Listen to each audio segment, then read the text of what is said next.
and welcome to the PHLY Eagles podcast live from the Xfinity Mobile Studio, presented by Bet365 and Ashley.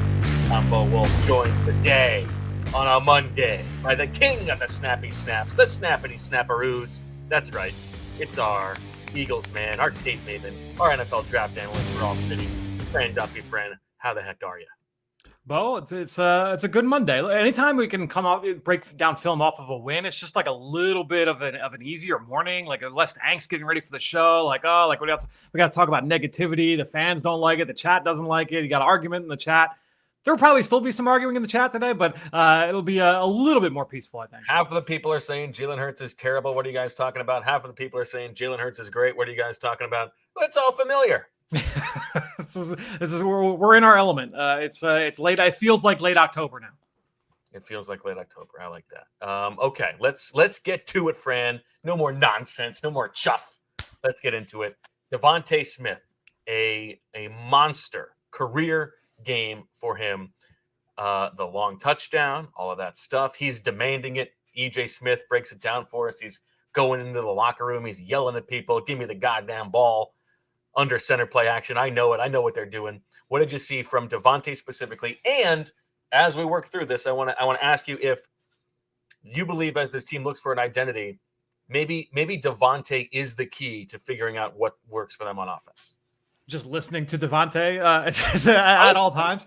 Offensive coordinator DeVonta Smith sounds pretty good. Yeah, I think and I'm make sure you go, if you're not a diehard, become a diehard. Go check out EJ's piece from yesterday to give you some of that access from inside the locker room and the lead up to that second half explosion we saw offensively. But yeah, I think that's certainly a lot to take away from this pass game and the way they performed. We talked about some of the new wrinkles that we saw yesterday on the postgame show, but all the under center play action and what that can do for an offense and what that can do for a passing game. And we'll get into, what is the identity of this team moving forward? And, is this what we're going to see now moving forward? Like, I don't know. I'm fascinated to see if that's something that they're going to continue to incorporate or not, because we've been down this path before. And that's why, a lot of the talk, from the fan base and, with some members of the media when it comes to it's, look at Kevin Patullo. Yeah. We've had these conversations. We've had these conversations over the last few years, and it's as you said in the beginning, it's familiar territory. So before we get into the actual the DeVonta's day and the big touchdown, did you feel rewatching this? It's never as good as you think. It's never as bad as you think. I mean, it was weird coming off of that first half where they have another stretch of 3 straight 3-and-outs, and then they give up on the final possession of the first half to then come out of that and this was the best game of Jalen Hurts' career by EPA per dropback. They're throwing the ball all over the yard. How did it feel rewatching?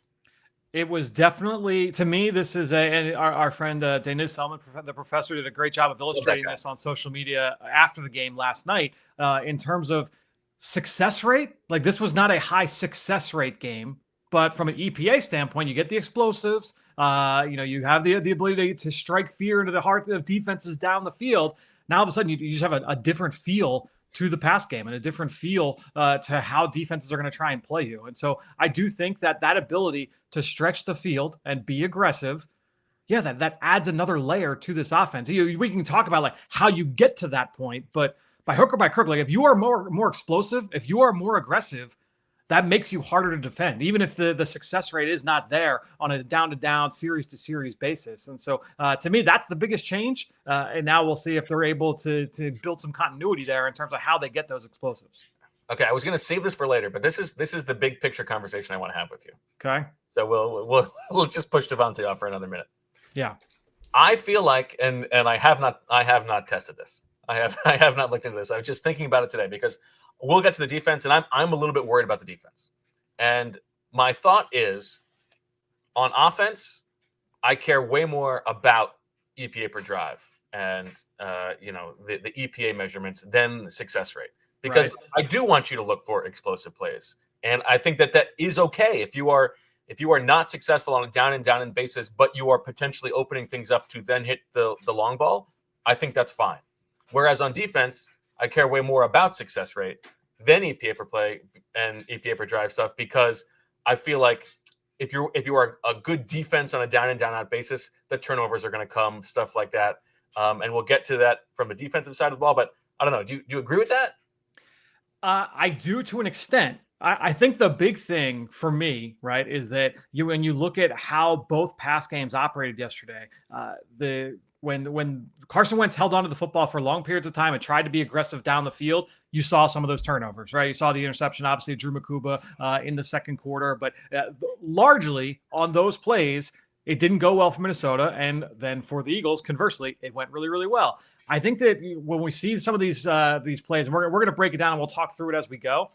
But like the DeVonta Smith 79-yarder, yes, like that's great. Like you can count on those. Those are, to me, are like sticky kinds of plays. If you're going to play this way week over week, now you're talking like some of the best offenses in football operate this way. We're gonna invite the defense to crowd the line of scrimmage, and then we're gonna use play action. We're gonna find chunk plays. Like that's within structure. You can count on this level of play.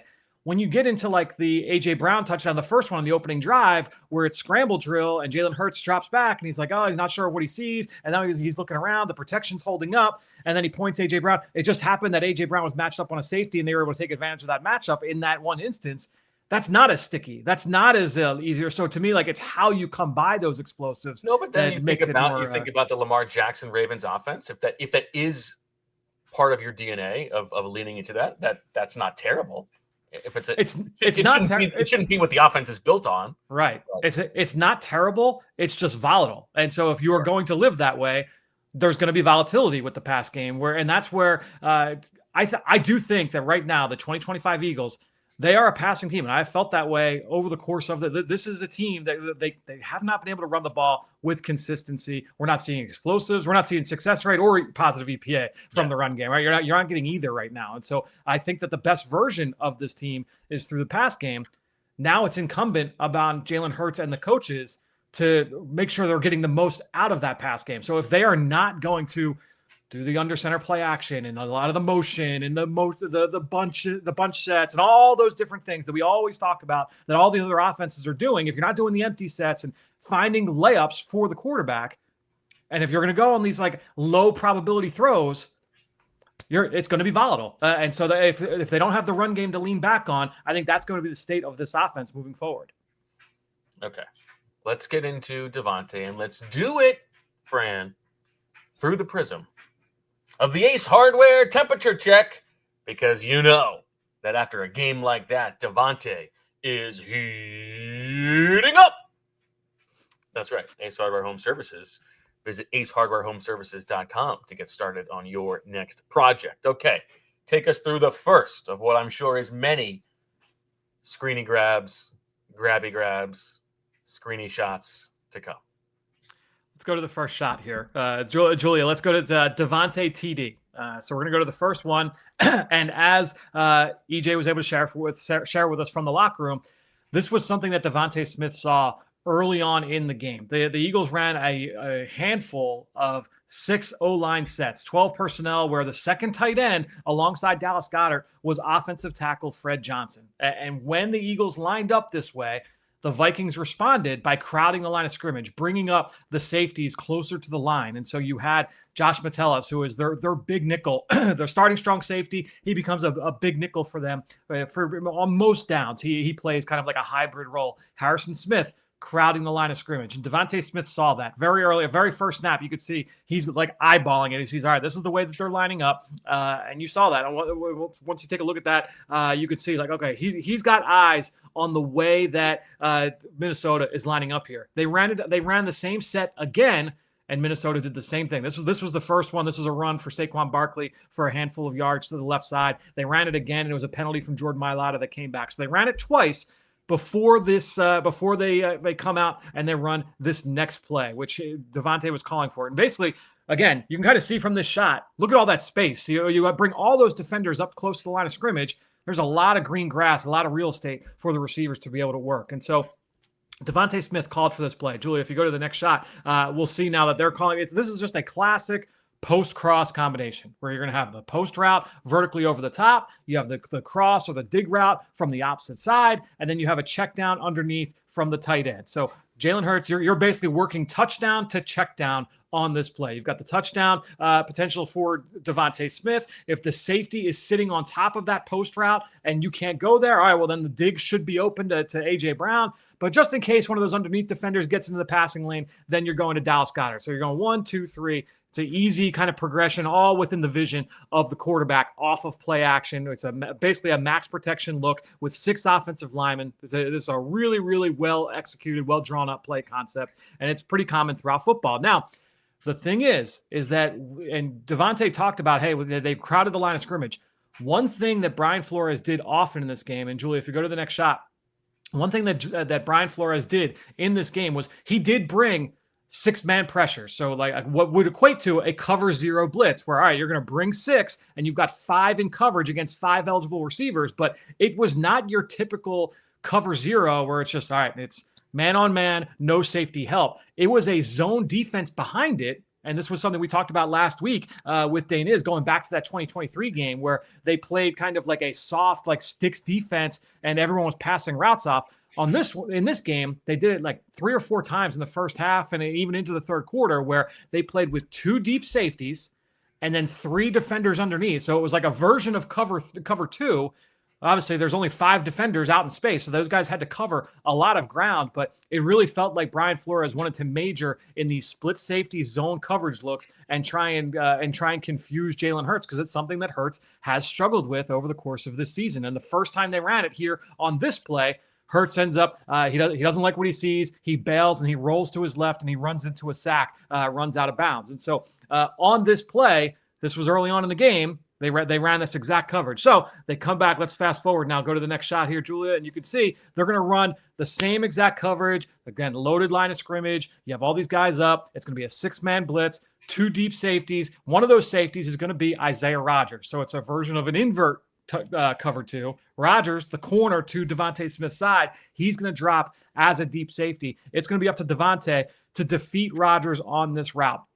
He's got to beat him inside. And so DeVonta runs an unbelievable route here. This was a great job from DeVonta. If you go to the next shot, Julia, you're going to see that DeVonta's going to work off the ball. He pushes fast vertically. So he's really selling a vertical route. And then he works inside the numbers. And then you can see here at the bottom, he's right at the 35-yard line. He starts breaking outside at full speed. So now Rodgers is in panic mode. He knows he's got a lot of room from the numbers to the sideline. So now he starts to flip his hips back around. So DeVonta gets him completely turned around. If you go to the next shot, you can see that Isaiah Rodgers is now facing the sideline. He was facing the field. Now DeVonta's got him completely turned around, and DeVonta starts working towards the post. Now, DeVonta said the one thing with this route is that he had to keep it skinny. He had to keep this tight. He couldn't drift too far towards the middle of the field because you're worried about that safety on the opposite side. So Jalen can't put this ball too far out front. DeVonta can't run this route too far towards the post. A.J. Brown does a great job of selling vertical and holding that safety there on the hash. So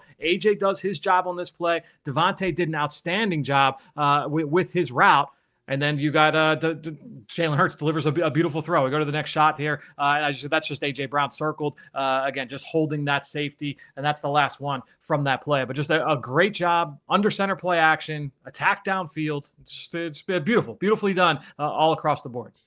And does this seem like something that can be sustainable to you? Yeah, if you do the under center play action, this is something that you can decide to do. Now, it would be one thing if this was the only under center play action in the game, Bo, but they stuck with it. They did a handful of these. I know. Oh.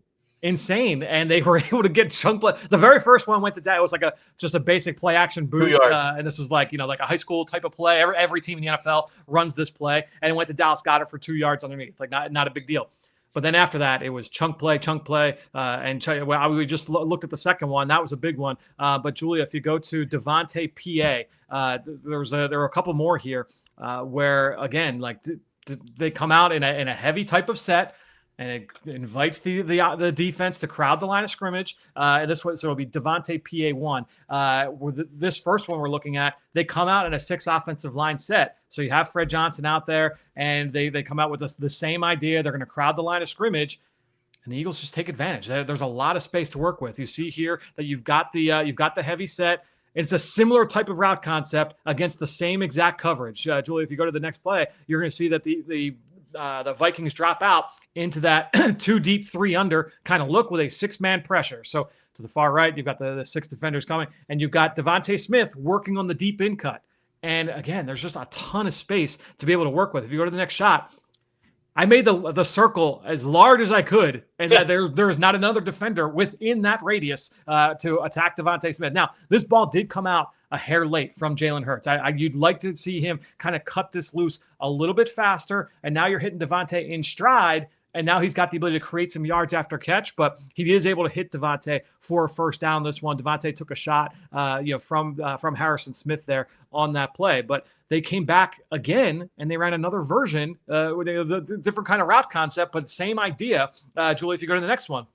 This one was not a 6-0 line set, Bo, but this one, and EJ somewhere is smiling because you have Cam Latu on the field. This is 12 personnel, but all right, you're the same idea. We're selling run, right? So you've got 12 personnel, condensed formation. This is like Kyle Shanahan, Washington RG3 type of stuff where it's like, hey, we're going to major in the run game. We're going to condense sets. We're going to bring everybody in tight. And then we're going to throw out of those looks. We're going to make you predictable and dictate from a coverage standpoint. We're going to basically cut your coverage menu in half. If we're going to say that we're going to force you to play close to the line of scrimmage, well, you're either going to disguise yourself out of coverage the way that we saw on the DeVonta Smith touchdown, or you're going to play cover 1 or cover 3, and we're going to attack that coverage. If you go to the next shot, you're going to see DeVonta Smith running a deep dig route.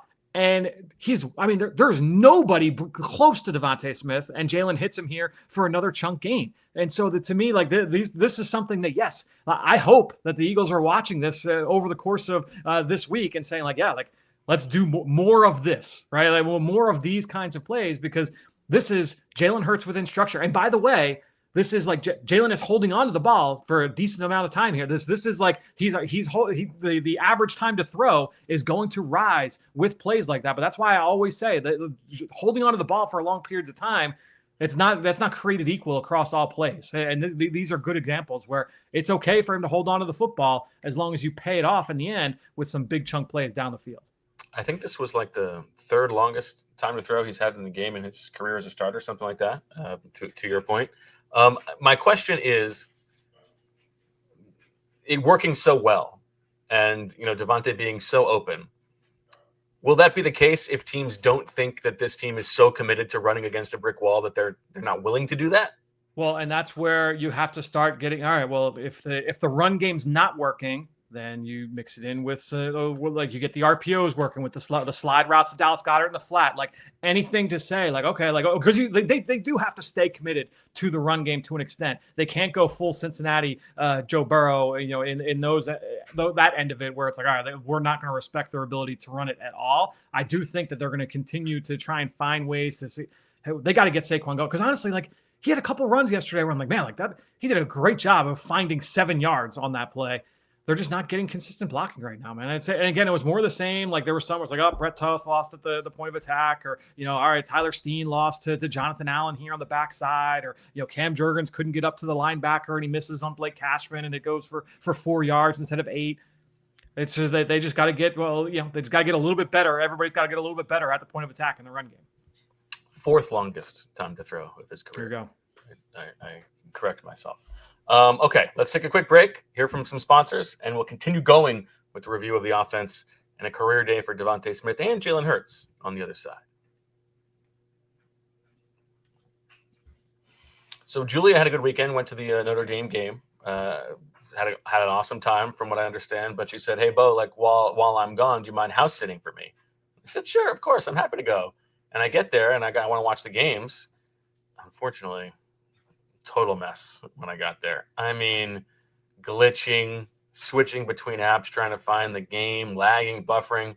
I thought she was a big fan, but it turned out I was fan fished. I was house sitting fished. Unbelievable. However, the good news is, came home, got my Xfinity set up, good to go. Perfect fan flex. You get all the action right in your living room, plus Xfinity's best picture and sound with enhanced 4K. So clear it feels like you're in the stadium. On top of that, real-time notifications, live stats right on your TV. It's the best seat in the house every time. Next game day, make sure that big fan isn't a big fail. Learn more at Xfinity.com. Xfinity, imagine that.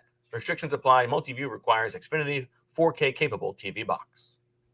We'll now hear from our friends over at Ace Hardware Home Services, because I was driving Francis to school this morning, and when I was out, I saw one of the Ace Hardware trucks out on the road, and I was like, oh, there's someone in the neighborhood's got a leaky faucet that they've been ignoring since the summer, or maybe their heater is starting to act up now that it's finally starting to get cold. Ace Hardware Home Services, they've got the pro for whatever you need. They're not just the helpful hardware folks. They are also the helpful home service and repair folks. From furnaces and boilers to electrical and plumbing, they've got trusted pros to keep your home cozy all season long. They're bringing helpful home, the helpful you love, from the shore or from the store now to your front door, everywhere from Philly to the Jersey Shore. And when the temperatures drop, having your heat running strong isn't just nice, it's a must. So let Ace Hardware Home Services get it done right the first time. Visit acehardwarehomeservices.com to get started on your next project.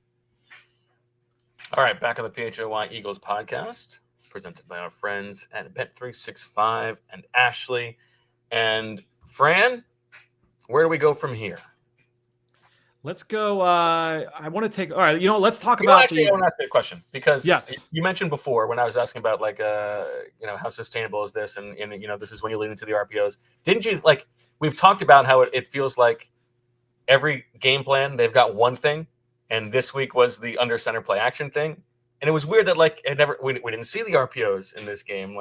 It's weird that there's only ever one menu.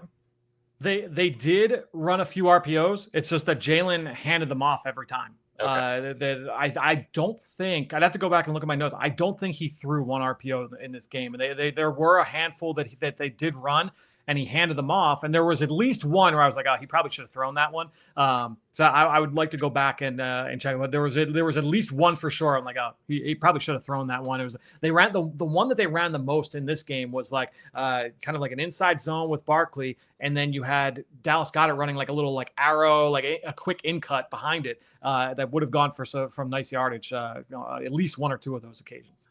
Okay, so you are not willing to say yet that the passing game is fully fixed. Yeah, because I think that at the end of the day, we still saw some of the things that have plagued this offense. And that's why, when I was looking at the success rate, looking at honestly, just the general feel walking away from the game last night, and then also just watching the film this morning, there were still a handful of plays where I'm like, all right, they have to continue to tighten these up and just kind of get a little bit better in these situations. And there was one play, Julia, if you go to unsuccessful is the one, and this one, it goes down as a completion. And so to me, there were a handful of plays where it's like, all right, the completion's good, that helps the efficiency numbers in the box score. But that doesn't mean that there was a great outcome there for the offense. So what we saw from Minnesota a number of times is, all right, they're going to play. I mentioned they played a lot of split safety looks. One split safety look they played a lot was Tampa 2. And this is a second and long. It was a second and 11, second and 13 early on in the game. And this is a Tampa 2 look. You've got the two deep safeties, and you've got the middle linebacker there running the middle of the field with four other defenders lined up underneath. So typical Tampa 2. Now, the Eagles expected that they were going to get Tampa 2 because they run a concept that's actually pretty good to attack it. I really liked this concept. Jalen Hurts hits the top of his drop. And you can see, if we go to the next shot here, Julia, the two soft spots in Tampa 2. If you're going to try and get an explosive play, you get at the middle of the field between those two safeties over top of the middle linebacker, or you get right in that turkey hole. In the turkey hole. Outside the numbers, over the corner, under the safety. Those are the two of the weak spots there when you're attacking Tampa 2 coverage. And you see the Eagles have Dallas Goedert working down the seam towards the middle of the field, and you have A.J. Brown working outside the numbers to attack the turkey hole. Now, what they did to try and occupy that middle linebacker to say, all right, we're going to try and make it so that he is not going to run down the seam with Dallas Goedert. We're going to run a receiver right at that middle linebacker and have him stop and look right at Jalen Hurts. If you go to the next shot, you can see that you're going to have, I believe that's DeVonta working right towards the middle of the field. He's going to run at that linebacker, cross his face, stop, and turn it Hurts. And that's going to hold the linebacker. It does a great job here on this play, and you're going to get Dallas Goedert working behind it. So, top of this drop, to me, this should be lofted over the linebacker, right down the teeth of right down the chute, right between the hash marks to Dallas Goedert. Jalen Hurts does not throw this ball. Now, if you go to the next shot, you can see that the safety did kind of cheat over that way, right? So you're like, all right, next progression should be, in my opinion. I mean, if you're working that side of the field, there's AJ, right? You should be going to AJ. And I think AJ knew, like, yeah, this should be mine. If you go to the next shot here, Julia, AJ's like, yep, I'm open. I'm ready. Right now, the ball did not go to AJ in this case, and Jalen kind of he broke down in the pocket a little bit and ended up settling for the check down. He throws to Saquon Barkley, top of the screen. You see him working underneath, and he's tackled for a loss. So it goes for like -2 yards, and it brings up 3rd and long, and the Eagles are forced to punt. So it ends up being a 3 and out in this occasion here for the Eagles. So then they come back, and it was like one of those plays where I'm like, all right. He's not. That's a play where the defense kind of beat you. The quarterback should have gone to that spot. Whatever, that's fine. We move on. You're not going to hit on every single one of these plays. So a couple drives later, they come back and it's second and I think this one was 2nd and 11. So it's a 2nd and long play. Julie, if you go to the next shot, they run the same concept, same exact play. So they're going to run a deep hook route towards the middle of the field. You're going to get the seam running right down the middle. You've got AJ working vertically down the field.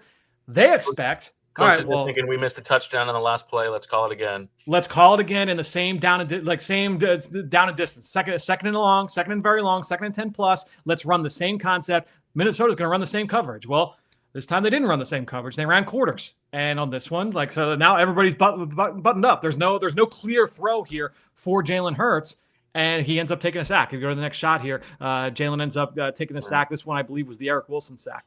And so this was just it's tough, man, because like there are some plays where you look and you're like, all right, you want Jalen to make that first throw. Do they try? What are the coaching points? What are the discussions being had on the sideline? All right, we're gonna go back to it on the next one. But the defense kind of fooled you, and they said that you thought you were going to get one coverage, you didn't get it. Does Jalen have that ability to quickly make those decisions to say, all right, we're going to get you out of that? Now, it's great that they started leaning into more of the under center play action, and we'll talk about like the use of pre-snap motion and how some of that stuff can help you. But if you're just going to live on the straight drop back pass game, I don't think that's Jalen's strong suit. And so just say, like, in terms of like, when I say straight drop back, I mean with no frills, like no motion, no play action, no nothing. And just saying like, Jalen, read it out. He's going to have some plays that are really good, and he's going to have some plays that are bad, and and then there's going to be that chunk in the middle where you're going to get into scramble drill, and it's just a matter of like, do the scramble drills work on that day or not? And if they do, you're going to have a great day like you did yesterday in the box score where the numbers are going to look awesome, but then there are going to be some where they don't look great, and we've seen a lot of those over the last few years as well.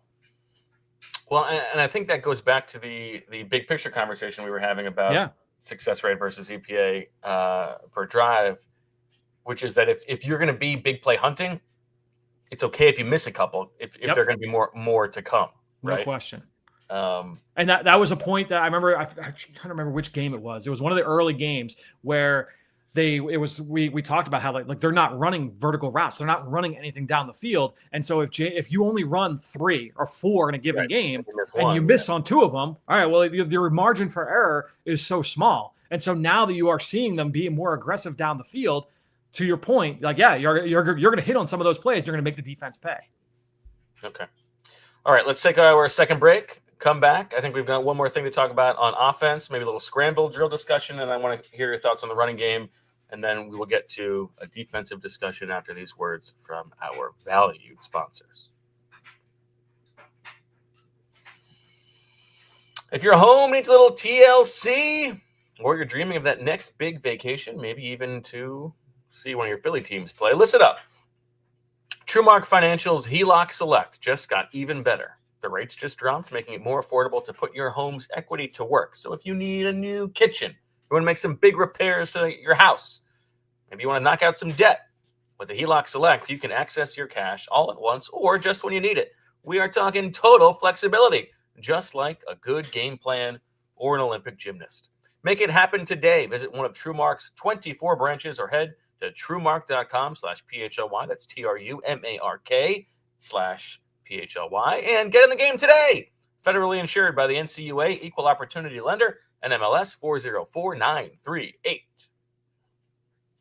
We'll now hear from our friends over at Bet365 because we all know that whatever the moment, it's never ordinary at Bet365. They've got 90 million users worldwide. They live stream 780,000 events each year, and you've got those early payout offers across all the different sports, NBA, NHL, NFL, college football, you name it. Today, Bet365 offers the widest range of games and markets available for those live in-game bets across 78 different sports. Now we're in the thick of things from a football season standpoint. Thursday night football, Sunday night football. Tonight we've got Monday night football. All these different things that you can take advantage of through Bet365. Thursday night football, you've got the $10 safety net bet. Sunday night football, you've got the $365,000 jackpot, and then you've got the 50% super profit boost tokens over with Monday Night Football as well. Again, it's never ordinary at Bet365. And breaking news from Bet365, new customers now get $200 in bonus bets when you bet $5, win or lose. You sign up, you use the code PHLY365, you deposit $10,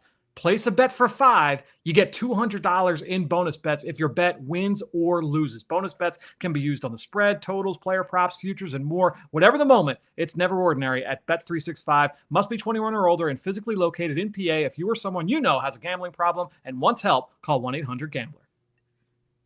All right, back on the PHLY Eagles podcast. Fran, let's get to the scramble drill touchdown on the opening drive. And I think, as we're thinking about what did they do well in this game that we haven't seen them do, the under center play action is certainly one. I thought the second touchdown pass to A.J. Brown was kind of one of those, seeing Jalen attack the middle of the field, downfield in that way, maybe not since the Dallas Goedert touchdown against the Rams, but also they haven't been great at the scramble drill. No. And so it was nice to see them do that in this game. No, and honestly, again, going back to like last year, that was an issue last year. We talked about on those plays where Jalen held on to the ball for long periods of time. They were not explosive enough in those areas when they hit that dry spell in the middle of the season. And so it was good to see them be able to hit on a few of them. There was one, certainly we're going to break down the AJ touchdown. So that'll be the next one here, Julia. And AJ touchdown one. Oh, go ahead. No, I was because we saw the AJ touchdown. There was a DeVonta Smith one late in the game as well, where they were able to hit on some of these explosives. And what you see here on this play is, again, this is fourth down. The Eagles come out in a bunch set, which we don't typically see from them. They come out in bunch, and then it's a 3-by-1. And what you're going to get here is the Minnesota Vikings are going to be in man-to-man coverage. And we're going to go to the next shot here, and you can see they're going to bring A.J. Brown in motion from right to left. And Isaiah Rodgers, he is going to follow A.J. Brown to the other side. So, all right, so Isaiah Rodgers on A.J. Brown. That was the pre-snap matchup. Now, when they bring A.J. over, and we go to the next shot, you're going to see that Josh Metellus, who, again, he's their big nickel, he's their hybrid guy. Typically, he is the tight end matchup, and he is matched up on Dallas Goedert. They were lined up in like kind of a Y ISO set with Goedert as the ISO receiver to the boundary side. So Metellus is lined up on Goedert pre-snap. But after the motion, and I don't know why, Bo, but if you go to the next shot, they switched responsibilities. So now Rodgers, instead of being on AJ, even though Rodgers, like you can kind of see, like Rodgers, he's right on the 0 on the 30-yard line. He's lined up outside. Like it looks like he's ready to guard AJ, but for whatever reason, Metellus picks up AJ. And so now I don't know if the call was basically like, I'll take whoever's long and then you take whoever's short, because AJ stays short initially and Goedert works down the field. But for whatever reason, Metellus picks up AJ. Rodgers picks up Goedert, so you got a mismatch right away. Now, the Vikings here on this play, they start. You can see this looks like a one high safety shell, so it looks like it could be cover one, maybe a blitz here, mixed in. But if you go to the next shot here, Julia, you're going to see that they rotate out of this, so they disguise the coverage. It is going to be a two-high look with man-to-man. So this is one of my favorite coverages in football. They're playing two-man, and not just two-man, but Julia, if you go to the next shot, it's two deep safeties, man-to-man coverage with a spy. So they said, all right, fourth down, we're going to spy Jalen Hurts with one of our linebackers underneath. So he's got eyes on Jalen.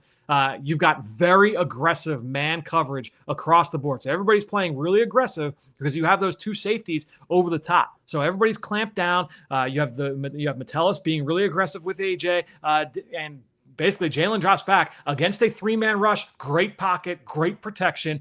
Jalen says, all right, I've got my ability to kind of survey here and decide which matchup I want. He points to AJ and says, go ahead, AJ, go work down the field. And he ends up delivering a great throw, bucket throw over the shoulder to AJ Brown for the touchdown. But again, like that's an unforced error by Minnesota. Like if you're the Vikings, I'm sure they're probably talking to you like, all right, well, why did Josh Metellus and Isaiah Rodgers switch there?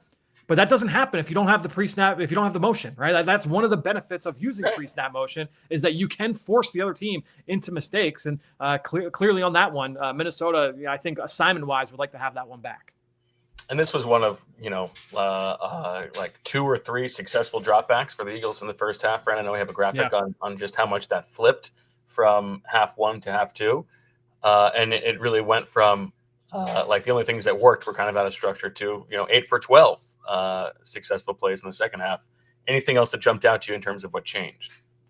No, I think the big thing was that we just saw, we saw more of the under center play action. That certainly took hold once you got into the second half. I think that just overall, I mean, Jalen was efficient throughout the course of the afternoon. And shout out to Dayniz, by the way. These are numbers from Dayniz on Twitter and on Blue Sky. So shout out to Dayniz. We took those numbers there from him. But I think when you're looking at the way that Jalen played this one, he was very efficient. Obviously, did not make many mistakes in the game in terms of putting the ball in harm's way. That was ultimately the difference between his performance and Carson Wentz. Like Carson put the ball in harm's way too many times. But I think the big thing was that Jalen was just very efficient, but then on top of the efficiency was very explosive. And they were able to attack downfield for a number of these big plays. Okay, you want to talk run game for a couple minutes? Like, any hope? Is it just blocking? It's just blocking, man. Like it's literally in my eyes, it is just that they've just got to be more consistent across the board. I thought that Lane looks like Lane, right? Like Lane, I'm not seeing any drop off there from number 65 on the right side. It's more of the same though. I think that I thought Landon looked pretty good. I thought Landon looked the best he's looked this year. So I think that's a positive thing. I would say that Landon had some really good reps early on where he's getting some movement.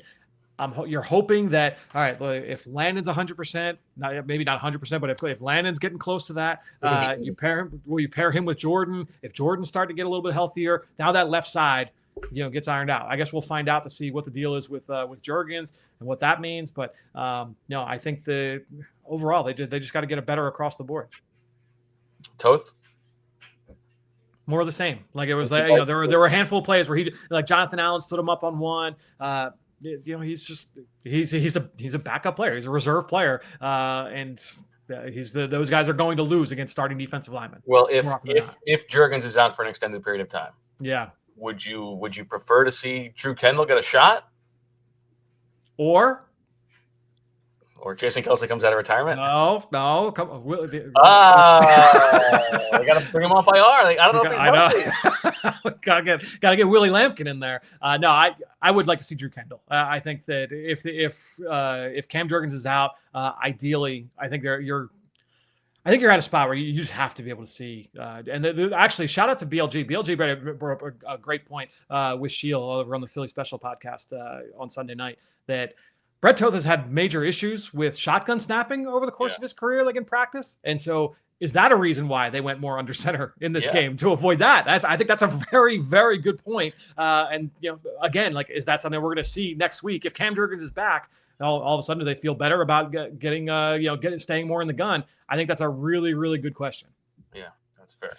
All right, let's talk about the defense, Fran, and let's flash up the graphic of where the defense stands just on the course of the season. And so, obviously they're not the defense they were last year when they were arguably the best defense in football, second in EPA per drive, fourth in success rate. This year, they are living on and subsisting on big plays. So they're 10th in the league in EPA per drive on defense. But on the course of the season, they are 25th in success rate. So bottom quartile in success rate. And that's why in this game, when you get Jalen Carter back and Quinyon Mitchell back, boy, is it great to see them make the big plays. I'm sure we'll get to the Jalen. You did a great job on the post-game show breaking down the Jalen Hunt pick six. Jalen Carter flashes a little bit. They continue to be great in the red zone, holding the Vikings to 1-6. Huge. They make big plays, but I worry about how sustainable it is. Yeah, and I think that is a valid concern. I do think that this is the kind of drop-off that I personally expected, just in terms of you lose the talent that you did lose and you're leaning on young players. So I would imagine, the success rate's probably going to go down. I I don't want to say like I expected them to be bottom quartile of the league in success rate, but especially considering the injuries, I could see how they've gotten to that point. Now, it is good that they've been, from a turnover standpoint, that's strong. The red zone defense, absolutely, alongside the turnovers. I mean, that is why this defense has been as successful as it has been this year in terms of like points per game and some of those other metrics. You're preventing touchdowns at an extremely high rate when you're forcing turnovers and you're stopping them inside the 20-yard line at the rate that they are. Third in the league in red zone efficiency, 43.5% of the time opposing teams are getting a touchdown.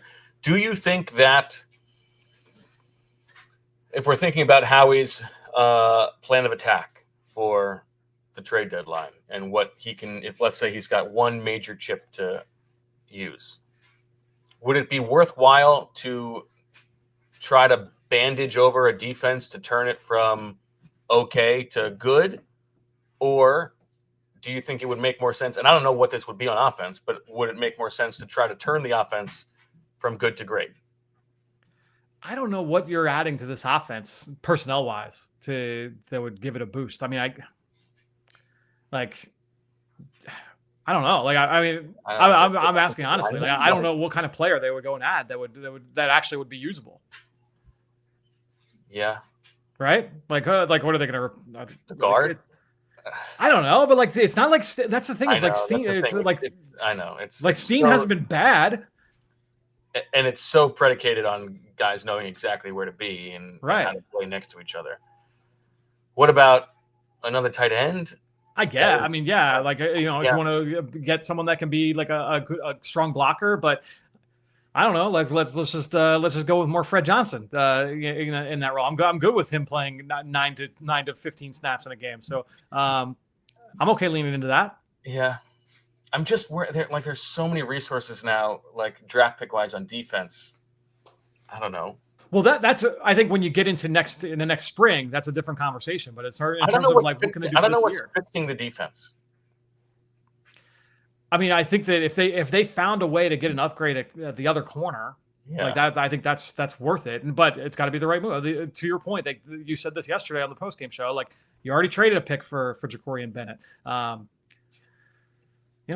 I think that's valid, and we'll see if they make a move here on the defensive line in the coming days. But I think when you're looking at what can they do to help that defense, it would be like, all right, you find somebody to be the other starter opposite Quinyon Mitchell. All right, let's take our last break, Fran. And on the other side, I want to hear what the Eagles' plan was for Justin Jefferson, holding him to 5 catches. And really, if they just made a tackle, we're talking like 5 catches for 40 yards, essentially. Yep. Other than that, but we'll get to that. And what maybe they might need on the edge if they could add somebody in the short term, Fran. Holiday steals are here at Ashley. It's the perfect time to get your home ready for the season and save big, from stunning dining sets for all your holiday feasts to super cozy sectionals perfect for movie nights. We have everything you need at Ashley to make this season magical. And the more you shop, the more you save, with up to 25% off store-wide, or take advantage of their special financing with 5 years, no interest. Discover great deals in-store and online only at Ashley. We'll now hear from our friends over at Parks Casino and the Excite Center, because the Excite Center at Parks Casino is one of the many things that I love about my casino of choice. Parks Casino is Pennsylvania's #1 casino and is so close to Philadelphia. It's close to everything, really. Located in Bensalem. Take the street road exit off 95. You can take the PA Turnpike. All roads meet at Parks Casino. The Excite Center is the state-of-the-art entertainment venue located inside Parks, and it named one of the best places to see the country's best comedians and music headliners. Visit parkscasino.com to buy tickets for all shows. You have pregame the shows at their amazing beer garden, play some pop culture slots, roulette, cards, and other table games you love while you wait. Parks Casino, this is how you win. Must be 21 or older. Gambling problem? Call 1-800-GAMBLER. When you hear holiday steals, don't think about the wet bandits. No, think about Ashley. It's the perfect time to get your home ready for the season and save big, from stunning dining sets for all your holiday feasts to super cozy sectionals perfect for movie nights. We have everything you need at Ashley to make this season magical. And the more you shop, the more you save, with up to 25% off store-wide, or take advantage of the special financing with 5 years, no interest. Discover great deals in-store and online only at Ashley. All right, back in the PHLY Eagles podcast. Fran, was the Eagles' defensive strategy for covering Justin Jefferson as easy as just leave Jordan Addison wide open, or was it more complicated than that? It was more complicated than that. Looking at the Addison catches, I looked at all. Obviously, I looked at the 9 entire for 128 for Jordan Addison. Yeah, and there were some where it's like, all right, like that was a really well schemed play, and then there were some where it's like, all right, like that was a really good route. He ran an excellent route against Quinyon Mitchell, 1-on-1, vertically down the field. It's just that's a tough route for anybody to cover. And then there were some where it's like, all right, like Keith Ringo's got to be better on that one, right? So it was a little bit of everything when it came to the Addison stuff, and honestly, it could have been even worse had Wentz not missed him on a couple. So I do think that yes, there was certainly part of it where it's like, all right, we're going to pay a lot of attention to Justin Jefferson. We got to make sure that we make some plays and hold up 1-on-1 against Jordan Addison when the time is called. But honestly, that was what they talked about when they selected Jordan Addison in the first round. That was one of the first things Kevin O'Connell said was, all right, well, we know that defenses in certain games are going to pay so much attention to Jordan Addison. Well, we're going to make them pay. If they're going to double him, if they're going to bracket him, then we need someone who's going to win 1-on-1. And Addison is that guy, kind of like DeVonta in terms of like a skill set standpoint that can win 1-on-1. And so I do think that he was able to make the Eagles pay. But look, on money downs, red zone, third down, the Eagles' plan for most of the game was we're going to get multiple sets of eyeballs. We're going to go 4 eyeballs on Justin Jefferson throughout the course of the afternoon. All right, well, let's get into that with some extra grabby snaps here, Fran. Let's start with bracket. Let's go with bracket here. So basically what you're going to see here on this play is that Justin Jefferson, it's 3rd and 4. All right, so it's Justin Jefferson in the slot, and you've got Quinyon Mitchell lined up across from him, which we typically have not seen. We see Justin Jefferson, we see Quinyon Mitchell in the slot lined up against Jefferson. Now, they've got the tight end, TJ Hawkinson, lined up to the bottom of the screen. And so that's why they felt comfortable. All right, we're going to put Quinyon in the slot because we're going to play man-to-man. We don't want Quinyon lined up on the tight end. So Quinyon follows Justin Jefferson inside, but he's not going to be on his own here. As we go to the next shot, we're going to see that they have a bracket on with Quinyon Mitchell underneath Justin Jefferson with a safety and Reed Blankenship over the top. They actually are doing a bracket at the top of the screen as well. But Carson Wentz, you can see here on the shot, he's looking for the quick inbreaker to Jordan Addison or to Justin Jefferson here on this play, but that's taken away by the bracket. If you go to the next shot, you can see, again, they've got multiple sets of eyeballs on Addison as well at the top of the screen. So you're bracketing both sides here, 3rd and 4, middle of the field. And you also, if you go to the next shot, have a spy in place against Carson Wentz. So, and they actually did. I know that Carson broke off a couple of scrambles in this play, or in this game rather, and there were a couple of breakdowns but they were dedicating a spy to Carson on a lot of these money downs. They were well aware of what he could do with his legs. It was just some bad execution on a couple of those. But here you had Uche who was spying. You got Carson Wentz underneath. He ends up running around and ends up throwing this one away. And so it was a really good job of getting off the field on 3rd down from the Eagles defense. By the way, I need to remind the people that it's a Victory Monday, which means a new shirt on the PHLY store. Check out this. I mean, this shirt goes hard, man. This is like, I recommend all our shirts. I feel like I don't know if I'm man enough to rock this bad boy. It is. We're talking. I don't know if you are either. Skulls. Oof. This is for the hardos out there. So check that out, and of course become a diehard. There it is. Bird Gang Till I Die. Oh my gosh. I'm scared just looking at that thing. Your Victory Monday. And, of course, check out allphly.com. Read EJ's Early Bird. A little scoopy in there for those of you who are reading closely. So maybe presaging a move to come for the Eagles. On the defensive side of the ball, Fran, which is where we continue to discuss. Let's talk about the pass rush, which, it's Carson Wentz, so you take it with a grain of salt. But I thought this was a better-looking group rush effort than we've seen from them recently. Yeah, and honestly, like if you go back to parts of the summer, early parts of the season, one of the things that I have said that I could, like, if I want to nitpick this Eagles defense over the last, it's not just under Vic Fangio, but it's really over the last several years, is that I don't think that they've been super creative with their front alignments and the way that they can kind of attack protection schemes. They've more just said, like, all right, we're going to line up 4-man rush, everybody straight. Like, all right, Fletcher Cox at left defensive tackle, Javon Hargrave right defensive tackle. All right, guys, go get him. Right, like, not a ton in terms of different front alignments and different pressure packages. So anytime they do show any kind of variety there, I get kind of excited. And we saw a little bit of that in this game. But this was a good example. We're going to go to bracket sack. This is actually a Moro Ojimo sack here for the Eagles, where and Greg Olsen did a good job of pointing this out on the broadcast, the pass off here from the Eagles. But again, it's a red zone look. And you have Justin Jefferson in the slot. And once again, the Eagles are bracketing Justin Jefferson. He's lined up as the number 3 receiver there. And you can see 2 sets of eyeballs on Justin Jefferson. If we go to the next shot, we're going to see that they bring a receiver in motion. So Jalen Naylor, number 1, he comes in motion. Now, teams they motion into a bunch set. And they do it at high speed because the ball is going to be snapped as Naylor arrives in the bunch set right behind Jordan Addison. Teams will do this because when you line up in a bunch set, defenses have rules in terms of like, all right, this is the way within this coverage, how we're going to handle these kind of bunch looks. And this is where Olsen kind of pointed out. Typically, when you've got a bunch set, so if if you imagine Naylor lined up flanking Addison to his left, all right, well, Cooper DeJean is going to pick up Addison, the point man of the bunch, the guy closest to the line of scrimmage, and then the 2 DBs behind him, Keely Ringo, who is lined up outside, Quinyon Mitchell, who is lined up in the slot. Mitchell would take whoever worked inside between Naylor and Addison and Jefferson, and then Ringo would take whoever worked outside. Well, I think that the Eagles actually did a really good job with this and anticipating that this could happen, and they didn't let it affect the coverage here because, yes, I do think that Cooper DeJean, he had Jordan Addison at the snap. The pass off, you see that Cooper DeJean is calling for, he's making a check here. I think all he's doing is signaling to Ringo, all right, you're going to have Addison if he releases vertically, and I'll take Naylor. But the bracket on Jefferson is not changing because we've seen the times in the past. The Eagles, I remember in Super Bowl 52, they were able to defeat a bracket on Zach Ertz by motioning into a look like this, got the Patriots to change who the bracket was on, and now you had Ertz one-on-one for a touchdown.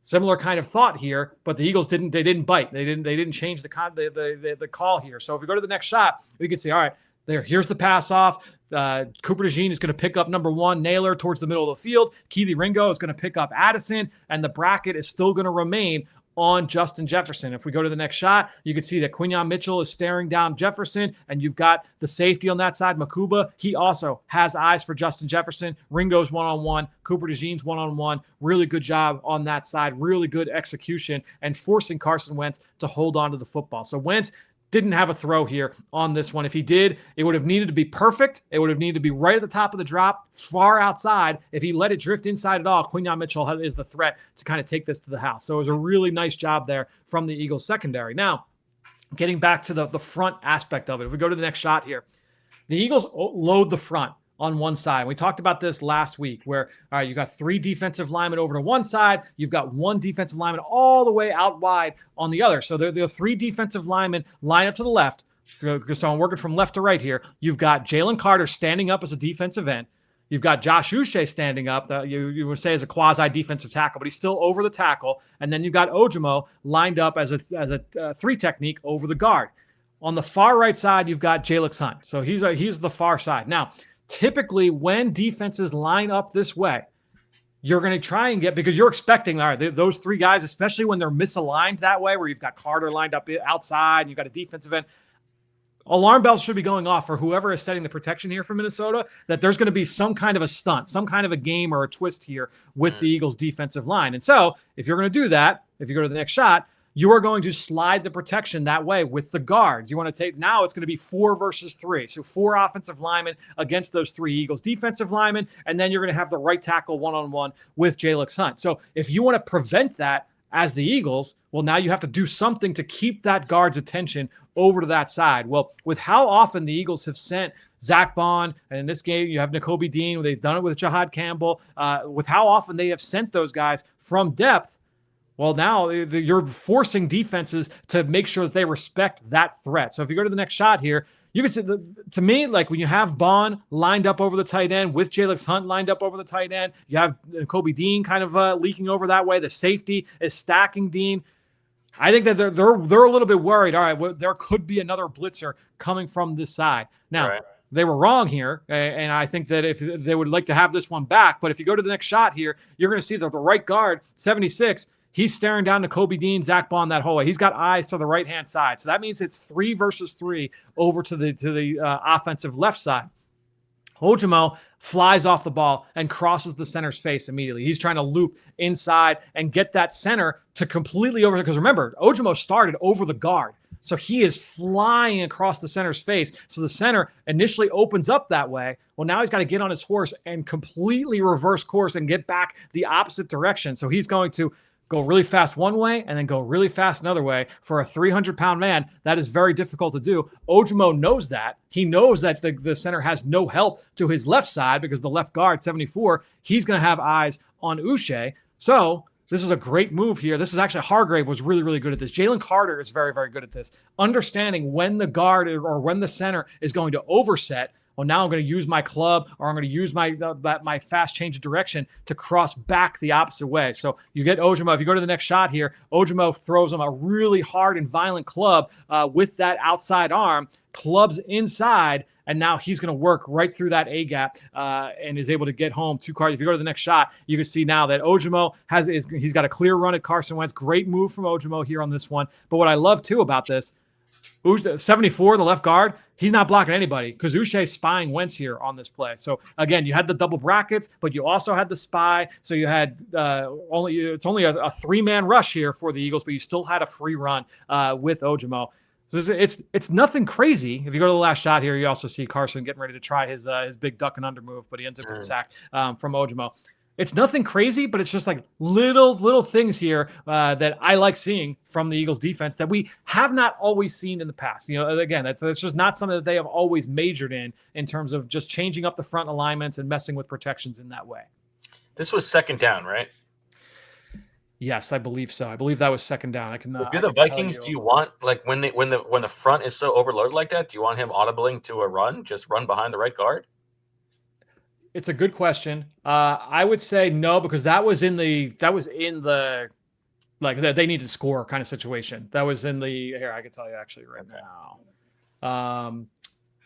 That was not the first half one when the next play was. No, this was the fourth quarter. Okay. Oh, that was actually 3rd and 5. Yeah, I was thinking of the other sack was that first down sack. Yeah, that was a 3rd and 5 on that one. Okay. All right. We've got. I don't know if we should talk about that last thing. We'll save it for later. Yeah. All right. In terms of your grabs, right? I Yeah. mean, I don't. You want to talk about the potential of Brandon Graham coming back? Yeah, we could talk about that a little bit. All right. I just think there was, when you talk about like success rate, with this Eagles defense, I think a big part of that, it's not all of it, but a big part of that has been the run game. And we talked about that last week after the Giants loss. And I think that one element of of this defensive line and, what are they missing? Nolan Smith and his presence at the point of attack. Really strong, really violent. Is a really good run defender despite his size at the point of attack. And if you're to me, like when the news broke, when EJ put out yesterday that there's the potential, for Brandon Graham joining this team, my head doesn't necessarily go to like Brandon Graham, he's going to get 7 or 8 sacks. He's going to work against guards and the pass rush value. To me, it's more about him holding up as like an early down option off the edge and what that can mean for the rest of the room. Where now it's not, hey, it's 1st and 10, it's 2nd and 5, and it's Patrick Johnson or Josh Uche or Jalix Hunt. It's potentially it's Brandon Graham, and when you get Nolan Smith back, now it's Nolan Smith. Me personally, I'm feeling a little bit better about that. If I'm Vic Fangio, I think that the big thing that we're seeing with this group is that teams are feeling confident blocking Jalix Hunt one-on-one with a tight end. There were times where they even said like Jalen Naylor is going to come in motion and he's going to try and block Jalix Hunt. And it's not that Hunt has been bad. It's just that it's kind of like the Tyler Steen thing where it's like, all right, like he's fine, but he's not like a plus run defender, right? And so I think that that's something that if you do add a Brandon Graham to the mix there, if you do add him into the fold, I think that his presence will be felt more as a run defender personally than as a pass rusher in 2025. Well, I have a Jalen Naylor take to tell you, Fran, but that will come in overtime.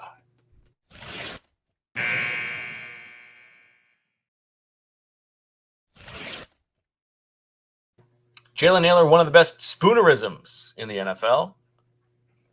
Like a scene from Orange is the New Black. Nailin' Jailer.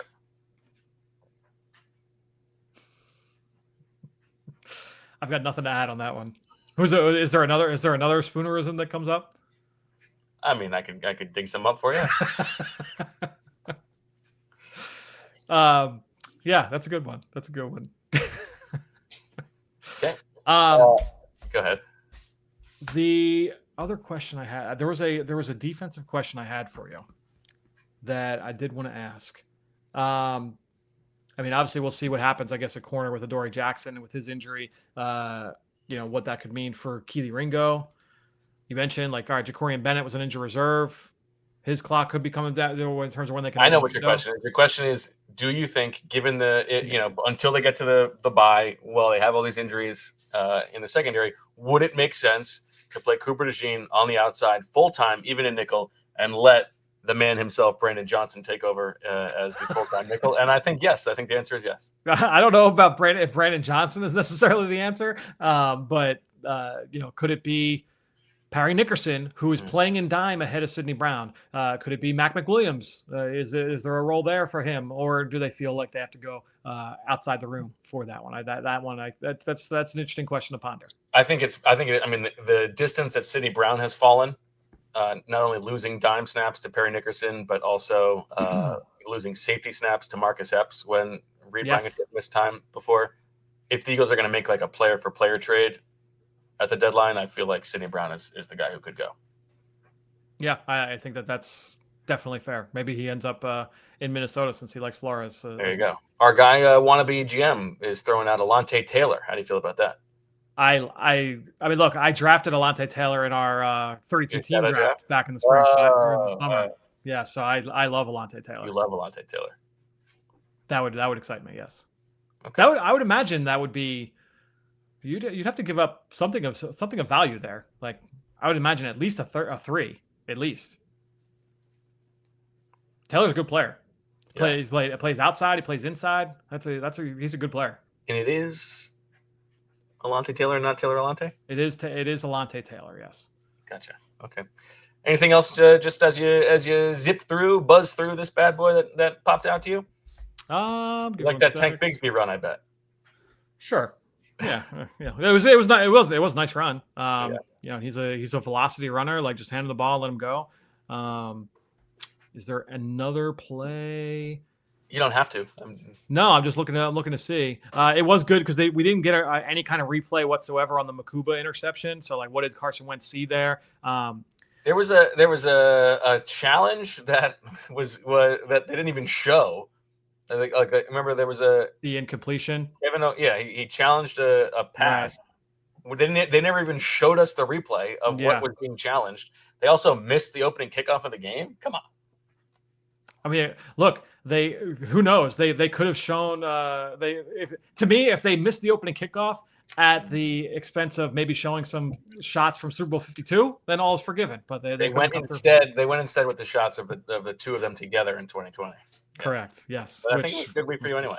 We did not do a good enough job last week of playing out the dynamics of like how big of a game this was for Jalen Hurts going up against Carson. Still, I think that's something that like is a motivating factor for him. I think you're right. Yeah, it's a good offseason. I'd like to revisit that 2020 season. Yeah, that makes one of us. Okay. The Makuba interception, the throw that Carson makes was we talked about. I think I think Dane Is mentioned this. The throw that Wentz made against Seattle, like falling to his right and like rifled the play to Aguilar. That it was like very similar concept, area of the field. They're just it was like that ball that he made or that he threw 9 years ago. His arm is not the same. Yeah. No, there was a lot of air under this one. Because Makuba was like nowhere close to the ball. Like when he threw it, he was able to get under it. It was the launch angle on that bad boy was steep. What was your favorite? Which Carson play made you laugh the most? I mean, I don't think any of them made me laugh. The one tackles. Yeah, I would say like the worst ones where he missed Addison to the flat. And then the turn down to CJ Ham in the flat. Like both of them should have been touchdowns in the red zone. Those are the ones that I would imagine the coaches are going to be most upset about, in the film room today. That would be my guess. More than the pick six. I mean, I guess the Makuba interception wasn't great either, but I think the turn downs in the red zone. I mean, difference in the game. Yeah, I thought the throwing backwards out of bounds was the funniest. That one was bad. I just didn't like the design on that one. So clearly, like it was because they basically they cut, but they used both tackles to cut the defensive ends for the Eagles. So they were like, all right, like the ball's coming out fast. It's either going to Justin Jefferson here or you're throwing the swing. And the Quinyon Mitchell jacked up Justin Jefferson on that play, like completely like pressed him up and held him up at the line of scrimmage. So he like held on to it for a beat and then was like, all right, I'm going to throw the swing. But like the angle was, I don't know if Carson was supposed to drop further back, but like that's going to be a backwards pass. Like it was just ugly. I mean, the grounding was bad too. The grounding in the red zone. Loving the chat for the grounding, which was very funny. The grounding was very bad. A couple super chats that we got to get to. Yep. First of all, a shout out to Kirk, who has been a Supporters Club member for a full month. You too can become a member of the PHLY Supporters Club. Get access to exclusive content. You get to use those custom emojis. And most of all, you get to show your support for us. Dr. Prince Blue, can you break down the read as a quarterback? He says, I feel like with Jalen, people are quick to talk about his quote-unquote processing compared to a Joe Burrow, Josh Allen, Baker Mayfield. Well, it's different on every play and sometimes by game plan, depending on coverage and things like that. And that is one of the things that does get lost in this conversation. In that if you're listening to someone, random person on social media that's like, oh, like the ball should have gone here. Well, sometimes that person may not be right in that analysis. And so it feels like you have somebody in mind. And you don't have to say not one individual. It feels like you are pointing that at somebody. Yeah, those happen though. I will say from time to time. But I think that it is important to know. Yes, like every quarterback is going to read things out different. It's just look. We could do a whole podcast on this and a whole breakdown with screen grabs just on this topic and comparing like how Baker Mayfield and Joe Burrow and Josh Allen read things out compared to Jalen Hurts, but. My big thing, and I've always said that, is like, if you want good analysis, like trust the analyst that you're listening to. If you trust the analysis, or if you trust the analyst, then you trust the analysis. Gonna hold my tongue. Steve Clef checks in with a super chat. Says, Bo, are you in on calling Barkley, Shipley, and Bigsby the three wise men? No, because it's not my idea. But I'm not offended by you doing it. Okay. All right. I asked you before the show. I was snacking during the game yesterday. Chocolate covered pretzels or peanut butter filled pretzels. Yeah. Where's the verdict there? I would go chocolate covered pretzels, but my main take here is I don't love too much of a sweet and salty. I like 3 bites. Give me like 3 mini chocolate covered pretzels. Peanut butter filled pretzels. I don't like it. I don't like stale peanut butter that's just been sitting there. Right. You know what I mean? Yeah. I'd rather have pretzels and then like a spoonful of peanut butter or something like that. I like generally. I don't love caramel corn or kettle corn. Like I like my sweet. I like my salty. I don't usually like them together. I like a sweet and salty, but no, I am pro chocolate covered pretzel. Yesterday during the game, I had like a little bit of a light lunch, and I was gonna have a big dinner. I had like sausage and peppers and onions cooking, ready to go for later, for after the post game show. But I'm like, I need a little something to munch on during the game. So I go into the pantry and I was like, oh, we had the pretzels filled with peanut butter. I'm like, all right, let me grab a handful of these. They're fine, but no, I'm definitely pro chocolate covered pretzel. Because also then you're getting like that is a thin layer of pretzel. When it's you know what I mean? Well, the ratio, I find that the ratio of pretzel to peanut butter is often off. And actually with these, it was the opposite, where I felt like it was too much pretzel and not enough peanut butter in these. It is tough to get that ratio right. Yeah, it's like we got to have these conversations with the peanut butter cups all the time. It's like, what's the best version of the peanut butter cup?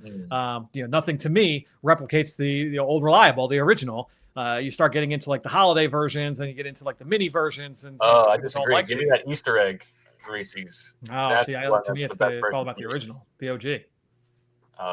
The Easter egg. You prefer the OG over the smaller ones? I want to be clear. I am an equal opportunity peanut butter cup eater. Okay, I am not turning down any version of these, but yes, I prefer the OG above all. And then I think it would be OG followed by the holiday, like the eggs and the trees and all that.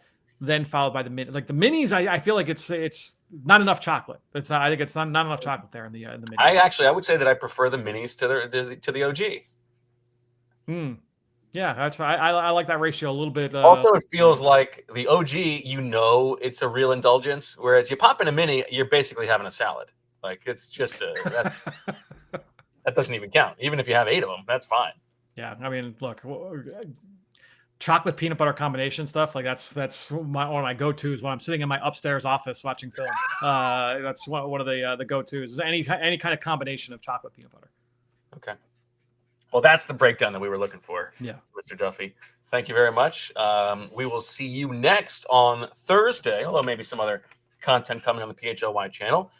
We return live tomorrow at 2 o'clock. EJ Smith will hear from Brandon Graham as part of the Unblocked schedule. And that's all we got. Now, on we go. So, for Fran, thank you to Julia and Brenna for producing this bad boy behind the scenes, and Lindsay for helping out with graphics. We will talk to you tomorrow at 2 o'clock. And as always, we love you.